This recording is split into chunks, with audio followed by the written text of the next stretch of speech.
Friends, આજે આપણે બનાવશું ગોળ કેરીનું અથાણું. એના માટે આપણે જોઈશે મરચું, હળદર, 150 ગ્રામ ધાણાના કુરિયા, 100 ગ્રામ મેથીના કુરિયા, રાઈના કુરિયા 50 ગ્રામ, તીખા, હરિયાળી, 2 કિલો છીણેલો ગોળ, 2 કિલો સૂકવેલી કેરી.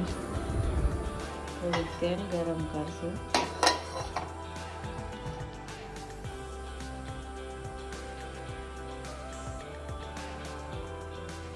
આ તેલ આપણે બધા મસાલામાં મિક્સ કરશું.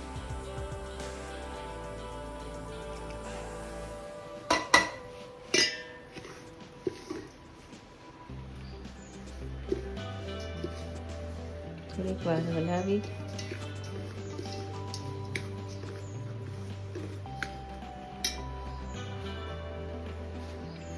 છીણેલો ગોળ નાખશું.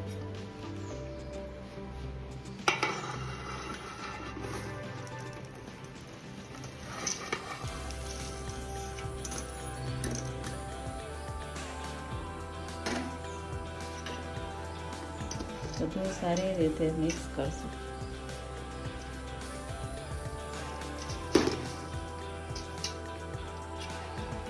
કેરી નાખી બધું મિક્સ કરવાનું.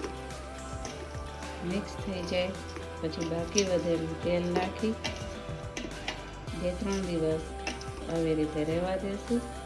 પછી કાચની બરણીમાં ભરી લેશું.